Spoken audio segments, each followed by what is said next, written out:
आप सभी को प्रभु यीशु मसीह के नाम से जय मसीह की।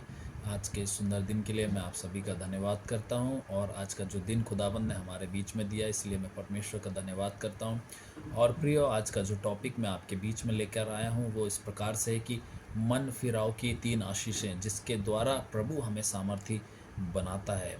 और इस विषय के बीच में मैं आपसे बात करना चाहूँगा कि किस प्रकार एक मसीह व्यक्ति जब सही रीति से मन फिरा कर के अपने लाइफ को, अपने जीवन को जीता है, तो प्रभु उसकी लाइफ में 3 आशीषों को देता है और जो उसे दिन प्रतिदिन सामर्थी बनाते जाती है। तो प्रियो, अगर एक व्यक्ति सही रूप से मन फिराता है और प्रभु के पास आता है और उसके वचन के अनुसार जीता है, तो ये 3 आशीष उसकी लाइफ में हमेशा बनी रहेंगी। और ये 3 आशीषें क्या है जो खुदावंद हमें देना चाहता है ताकि हम उसके लिए सामर्थ्य और जयवंत जीवन जिएं, है ना। तो परमेश्वर का वचन हमें इस प्रकार से कहता है प्रियो कि जब एक व्यक्ति मन फिराता है तो स्वर्ग में भी आनंद होता है और प्रभु वो आशीषें जो उसने हमारे लिए रखी है वो हमें देता है। वो कौन सी आशीषें हैं प्रियो, आज हम जानेंगे। तो सबसे पहली आशीष जो हमें मिलती है या हमें जो सीखना है वो इस प्रकार से है। लूका रचित सुसमाचार उसका 15वां अध्याय उसका 22 वचन से मैं आपके लिए पढ़ूंगा। यहाँ लिखा है लूका रचित सुसमाचार 15 अध्याय उसका 22 वचन से। यहाँ पर कुछ बातों को हम देख सकते हैं कि किस प्रकार यहाँ पर उड़ाऊ पुत्र के बारे में बताया गया है कि कैसे उड़ाऊ पुत्र जब अपने पिता से अपनी संपत्ति को लेकर के जब वो दूर देश चला जाता है और जब वो पिता से दूर जाता है तो क्या होता है प्रियो, जब भी हम परमेश्वर से दूर जाते हैं प्रियो, शैतान कई प्रकार की अभिलाषाओं से, प्रलोभन से हमें क्या करता है, घेर लेता है और हमें पाप में फंसा देता है। वही उड़ाऊ पुत्र के जीवन में हुआ प्रियो कि जब वो उस पिता के पास से दूर गया अपनी संपत्ति को लेके, उसे ये लगता था कि मैं अपने अनुसार सब कुछ कर सकता हूँ, लेकिन क्या हुआ कि उसका जीवन वहाँ पर पापों में, अधर्मों में और लिखा है कुकर्म में फंस गया वो, है ना। जब भी हम पिता से दूर जाते हैं, शैतान हमेशा, बाइबल में लिखा है, फाड़ खाने वाले भेड़िए के समान हमें ढूंढता है कि वो कैसे हम मौका मिले और मैं इसे क्या करूं, पाप में या धर्म में या कुकर्म में फंसाऊं। वही उड़ाऊ पुत्र के जीवन में हुआ। जब वो पिता के पास से दूर गया तो उसने ये सोचा था कि मैं अच्छा जीवन जीऊँगा, मैं अपनी अनुसार जीऊँगा, मैं अपने अनुसार अपनी लाइफ को करूँगा। लेकिन क्या हुआ प्रियो, शैतान ने उसे घेर लिया, उसे पकड़ लिया और पाप में और कुकर्म में फंसा दिया। बाइबल कहती है वो इतना परेशान हो गया कि उसे भोजन तक प्राप्त नहीं होता था और वहाँ लिखा है कि सूअरों के साथ उसको भोजन करना पड़ा। उसका कंडीशन देखिए क्या हो जाती है जब एक व्यक्ति परमेश्वर से दूर जाता है, उसकी जब शैतान उसे अपने घेर लेता है तो लिखा है कि उसकी परिस्थिति वो एकदम बर्बाद कर देता है प्रियो। लेकिन जब उड़ाऊ पुत्र अपने आपे में आता है और जब वो घर वापस आता है और बोलता है कि मैं पिता के घर वापस आऊँगा, ये सबसे अच्छा एक डिसीज़न होता है एक व्यक्ति का कि वो मन फिराता है, अपने गुनाहों को कबूल करता है कि हाँ प्रभु मैंने गलती किया है और अब मैं मन फिरा के खुदा तेरे राहों पर चलूँगा। तब जो आशीष खुदाबंद हमें देता है और वो आशीष जब हमारे लाइफ में बनी रहती है तो हम सामर्थी बनते चले जाते हैं। और वैसे ही उड़ाऊ पुत्र जब अपने घर में वापस आया तो देखिए सबसे पहली आशीष जो खुदाबंद ने उसे दी या उसके पिता ने जो दी या जो परमेश्वर हमें देता है वो लिखा है लूका 15 उसके 22 में। मैं आपके लिए पढ़ रहा हूँ। यहाँ लिखा है, परंतु पिता ने अपने दासों से कहा, झट अच्छे से अच्छा वस्त्र निकालकर उसे पहनाओ। सबसे पहली आशीष प्रिय हमारी लाइफ में क्या देता है प्रभु, जब हम एक व्यक्ति जो सही रीति से मन फिरा करके आता है ना तो उसे परमेश्वर एक अच्छे से अच्छा वस्त्र देता है। वस्त्र मालूम है क्या होता है, हमारे शरीर को ढांपने का सबसे प्रमुख चीज़ है। और दूसरी चीज़ जो वस्त्र होता है वो हमारी पहचान होती है ना। हम कई जगहों पर क्या होता है, वस्त्रों के द्वारा लोगों को पहचानते हैं। जैसे उदाहरण के लिए हमारे देश में जो पुलिस की है ड्रेस अलग होती है ना, एडवोकेट की ड्रेस अलग होती है, जज की ड्रेस अलग होती है। ऐसे कई अलग अलग जगहों पर अलग अलग प्रकार से लोगों की ड्रेस होती है जिसके द्वारा हम पहचान पाते हैं कि ये इस पोस्ट में है या ये इस पोस्ट में। वैसे ही जब एक व्यक्ति मसीह में आता है और मन फिराता है और प्रभु के करीब आता है तो प्रभु सबसे पहले उसे एक अच्छे से अच्छा वस्त्र पहनाता है प्रियो। और वो अच्छा वस्त्र क्या होता है, आपकी पहचान को बदल देता है। मालूम है, पहले आप गुनहगार थे, पहले आप पापी थे, पहले आप परमेश्वर से दूर थे, लेकिन जब आप परमेश्वर के पास मन फिरा करके आते हैं तब क्या होता है, प्रभु आपको एक वस्त्र देता है। और वो वस्त्र क्या होते हैं मालूम है, जकरिया 3 अध्याय उसका 4 वचन में आपके लिए पढ़ रहा हूँ। यहाँ लिखा है, तब दूत ने उनसे, जो उसके सामने खड़े थे, दूत उसके सामने खड़े थे, इससे ये मैले वस्त्र उतारो। फिर उसने उससे कहा, देख मैं तेरा अधम दूर किया और मैं तुझे सुंदर वस्त्र पहना देता हूँ।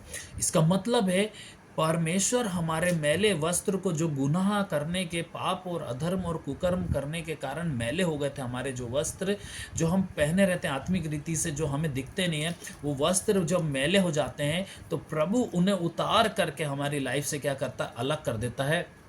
और वो वस्त्र, परमेश्वर हमें एक नए वस्त्र देता है, हमारे अधर्म को दूर करके एक पवित्र वस्त्र जो हमारी पहचान बन जाते हैं, और वो वस्त्र हमें देता है। गलातियों में लिखा है प्रियो कि जो यीशु मसीह में बपतिस्मा लेता है वो यीशु मसीह को पहन लेता है। इसका मतलब अब हमारे वस्त्र अधर्म के, पाप के, गुनाह के और क्रोध के नहीं रहे, लेकिन अब हमारे वस्त्र कौन से हो गए, पवित्रता के, क्योंकि अब हमने यीशु मसीह को पहन लिया है। तो सबसे पहली जो आशीष खुदाबंद हमें मन फिराव की देता है वो ये देता है कि वो हमारे अधर्म के वस्त्र को दूर करके, उतार के हमें पवित्रता के और मसीह यीशु के वस्त्र देता है, यानी मसीह यीशु को हम पहन लेते हैं।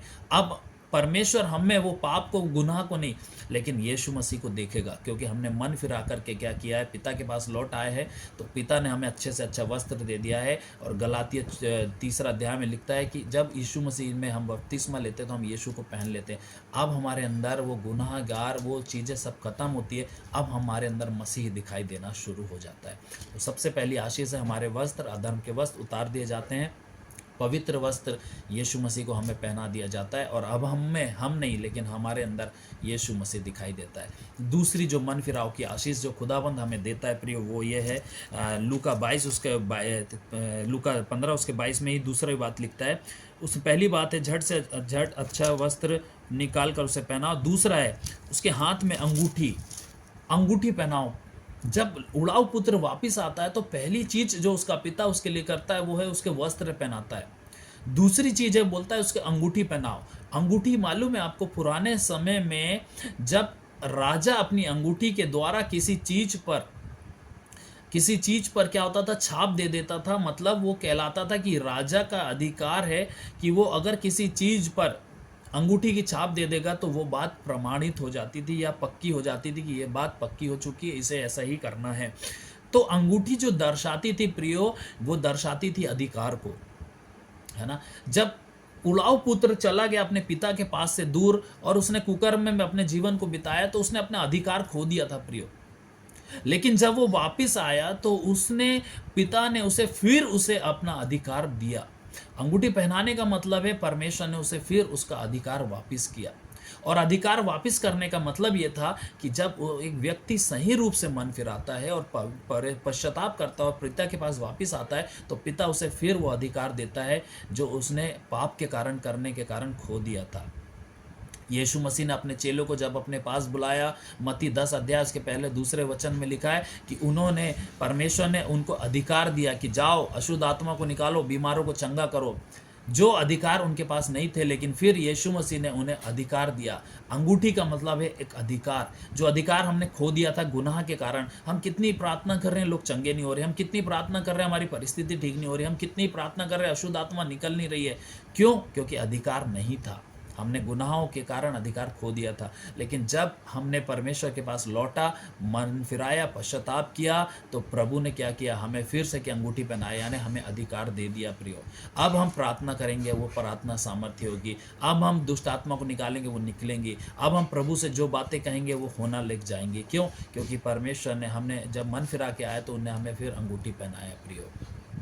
इसलिए मैं आपसे जो बातों को कहना चाहता हूँ प्रियो, उसे ध्यान से सुने। तीसरी आशीष जो परमेश्वर हमें देना चाहता है वो है, उसी में लिखिए लूका 15 उसके 22 में लिखिए कि और उसके हाथ में अंगूठी और उसके पाँव में जूतियाँ पहनाओ। तीसरा है पाँव में जूतियाँ पहनाओ। पाँव में जूतियाँ पहनाओ का मतलब क्या होता है प्रियो? जो जूतियाँ, जो पैर हमारे अशुद्ध हो जाते हैं, कहाँ पर, गलत जगहों पर जाने के कारण, वो क्या होता है प्रियो, हमारे पैर को फिर से कि परमेश्वर क्या करता है, पवित्र करता है प्रियो। इफिसियों उसके 6वें अध्याय में लिखा है प्रियो कि परमेश्वर हमें मेल के सुसमाचार के जूते पहनाता है। है ना। मेल के सुसमाचार के जूते पहनाता है। जो हम गलत राहों पर निकल जाते हैं, गलत रास्तों पर निकल जाते हैं, जिससे हमारे पैर अशुद्ध हो जाते हैं प्रियो, परमेश्वर हमें फिर से की नई जूतियाँ देता है। वो कौन सी है? मेल की जूती, है ना। हमारा मेल परमेश्वर से टूट चुका था। हमारा मेल क्या हो गया था? परमेश्वर से हम दूर चले गए थे। हम परमेश्वर से हमारा मेल क्या हो गया था? टूट गया था। लेकिन फिर परमेश्वर हमें फिर हमारे से मेल करता है, हमें गले लगाता है और मेल के सुसमाचार के जूते पहनाता है। अब आप सुसमाचार प्रचार करने जाएंगे सामर्थ्य रूप से। अब आप परमेश्वर के काम करेंगे सामर्थ्य रूप से। अब आपने क्योंकि मेल के जूते पहन चुके हैं, अब आपका मेल परमेश्वर के साथ हो गया है। अब जो बातें आप कहेंगे वो होने लग जाएंगी, क्योंकि आपका मेल परमेश्वर से हो गया। ये जूते जब आप पहन लेंगे, खुदाबंद से मेल कर लेंगे, आप एक सामर्थ्य व्यक्ति बनते चले जाएंगे प्रियो। तो प्रियो, ये 3 आशीषें आपकी लाइफ में जब आप मन फिरा करके लाइफ जीते हैं, सच्चे रूप से जीते हैं, तो प्रभु आपको एक वस्त्र पहनाता है, प्रभु आपको अंगूठी देता है, प्रभु आपको जूते पहनाता है। ये तीनों का मतलब आत्मिक है। आपके आत्मिक वस्त्र, जो पवित्र वस्त्र हैं, जो अधर्म को दूर करके प्रभु आपको देता है, वो वस्त्र आपके यीशु मसीह है। दूसरा, वो अंगूठी, वो अधिकार है जो खुदाबंद ने आपको दिया है। जब आप यीशु मसीह ने जो चेलों को अधिकार दिया था, वही अधिकार हमारे पास है। हम सांपों बिच्छों को रौंद देंगे, हम शैतान की सारी सामर्थ्यों पे अधिकार पा लेते हैं। तीसरी चीज़ है प्रियो, जूते। जूते है मेल के बाद। जब हम मेल कर लेते हैं परमेश्वर का, प्रभु हमारे द्वारा फिर बड़े बड़े काम करता है। तो ये 3 आशीषों को पाने के लिए अब आपको एक सच्चे रूप से मन फिरा करके लाइफ जीना होगा। और अगर आप लाइफ जिएंगे, प्रभु आपके लाइफ में बड़े बड़े काम करेगा। मैं विश्वास करता हूँ इस वचन के द्वारा आपने जो बातें सीखी हैं, उसके अनुसार आप जरूर करेंगे। एक सही रूप से मन फिरा करके आप जिएंगे।